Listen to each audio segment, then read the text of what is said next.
City of pearls, city of lakes, city of biryani. Yes, మంచి బిర్యానీ దొరుకుతుంది అనే పేరు నుంచి అక్కడికి వెళితే మంచి జాబ్ దొరుకుతుంది అనే వరకు ఎదిగింది మన హైదరాబాద్. 434 ఏళ్ల చరిత్ర ఉన్న హైదరాబాద్ ఆధారంగా కొన్ని నగరాలే పుట్టుకొచ్చాయి. Hi tech city, pharma city, fab city. ఈ ప్రయాణం ఇక్కడితో ఆగిపోలేదు. త్వరలో 4th సిటీ రాబోతోంది. ఇంతకీ ఈ 4th సిటీ నిర్మాణం సాధ్యమేనా? న్యూయార్క్ని మించిన నగరంగా అది మారుతుందా, లేదా రాజకీయ ప్రవచనంగా మిగిలిపోతుందా? సాధ్యాసాధ్యాలు ఏ రకంగా ఉన్నాయి చూద్దాం.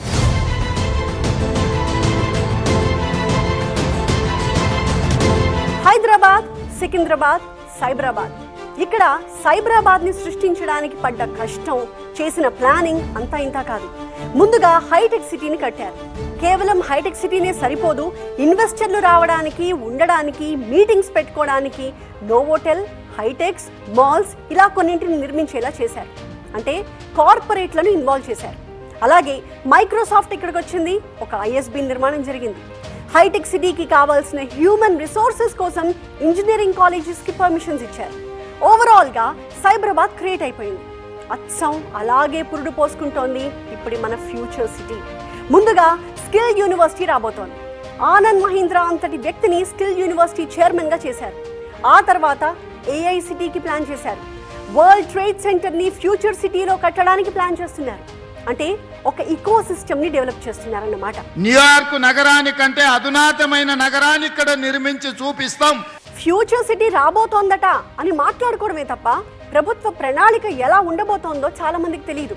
ఇప్పటి వరకు west Hyderabad, east Hyderabad development గురించే మాట్లాడారంతా. ఇకపై సౌత్ హైదరాబాద్ గురించి మాట్లాడబోతున్నారు. హైదరాబాద్ కి దక్షిణం వైపున సృష్టించబోతున్న సిటీనే ఈ 4th సిటీ. వీటిలోనే ముచ్చెర్ల, మీర్ఖాన్పేటతో పాటుగా మొత్తం 10 గ్రామాలు ఉంటాయి. పైగా ఈ 4th సిటీలో ఈ గ్రామాల వాళ్ళని కూడా భాగస్వామ్యం చేస్తున్నారు. ఎక్కడి నుంచో వచ్చిన వారికి అవకాశాలు ఇవ్వడం కాకుండా 4th సిటీ కోసం భూములు ఇచ్చిన వారికి ప్రయోజనం దక్కేలా ప్లాన్ చేస్తున్నారు. ఈ ప్రాజెక్ట్ని చాలా ప్రతిష్టాత్మకంగా తీసుకున్న రేవంత్ ప్రభుత్వం 10,124 ఎకరాలను దీనికోసం కేటాయించింది. ఈ 10,000 ఎకరాల ఫ్యూచర్ సిటీలో మళ్ళీ 8 జోన్స్ ఉండబోతున్నాయి. ఏంటా 8 జోన్లు? Artificial intelligence city, life sciences hub, health city, sports hub, electronics and advanced manufacturing zone, education and university zone, residential zone, mixed and entertainment zone. ఇవి ఈ 8 జోన్లు. వీటిలో లైఫ్ సైన్సెస్ హబ్కి ఎక్కువ ప్రాధాన్యత ఇచ్చారు. ఏకంగా 4,207 ఎకరాలు కేటాయించారు.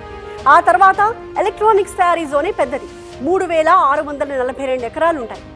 ఇక హైదరాబాద్లోని ఎక్కడి నుంచైనా ఈ 4th సిటీకి చేరుకోవడానికి బ్రహ్మాండమైన కనెక్టివిటీని ఏర్పాటు చేస్తున్నారు. శంషాబాద్ ఎయిర్పోర్ట్ నుంచి, రీజనల్ రింగ్ రోడ్ నుంచి ఫ్యూచర్ సిటీకి చేరుకోవడానికి రోడ్ అండ్ మెట్రో రైల్ కనెక్టివిటీకి ఆల్రెడీ ప్లానింగ్ జరిగిపోతోంది. శంషాబాద్ ఎయిర్పోర్ట్ నుంచి రావిర్యాల మీదుగా లేదా ఎయిర్పోర్ట్ నుంచి తుక్కుగూడ మీదుగా మెట్రో అలైన్మెంట్ కోసం చర్చలు జరుగుతున్నాయి.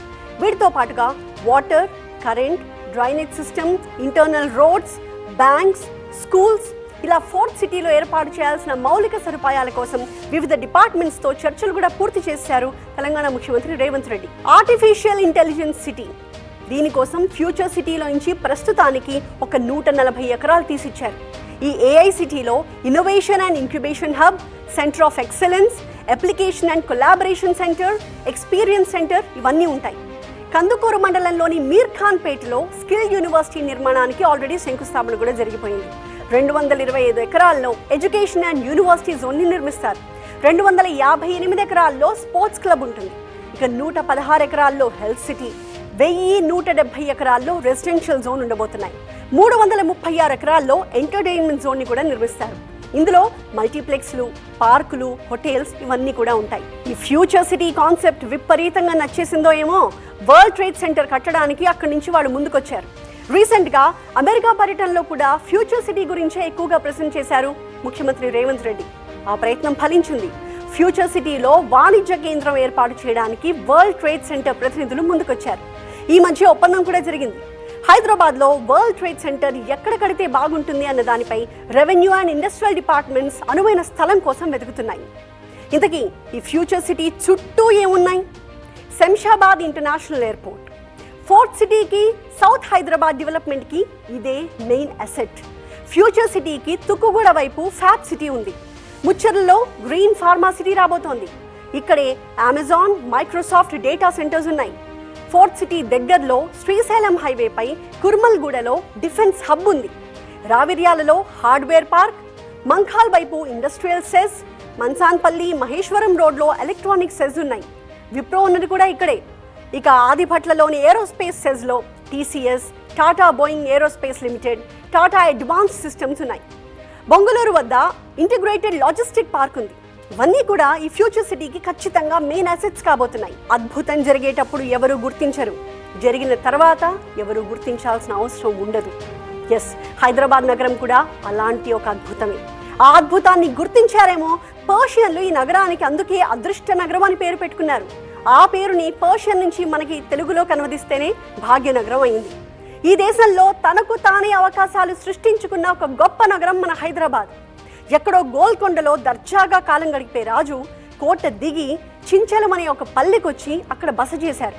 మూసీ నది ఒడ్డున ఎంతో సుందరంగా ఉన్న ఆ ప్రాంతాన్ని చూసి అక్కడ ఒక నగరాన్ని నిర్మించాలి అనుకున్నాడు అప్పటి నవాబు కులీ కుతుబ్ షాహీ. అలా చించలం అనే పల్లెలో 1590లో శంకుస్థాపన జరిగిన నగరమే ఇవాటి మన హైదరాబాద్. ఆ మరుసటి ఏడాది అంటే 1591లో చార్మినార్ని కట్టారు. బహుశా ముహూర్త బలం అద్భుతంగా ఉందేమో, శరవేగంగా అభివృద్ధి జరిగిపోయింది.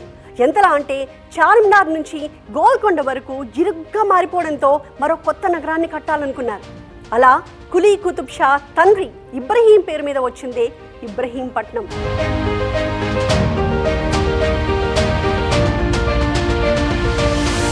కంటిన్యూటీ, కొనసాగింపు అనేది చాలా ముఖ్యం. ఒకరు మొదలుపెట్టింది తానెందుకు పూర్తి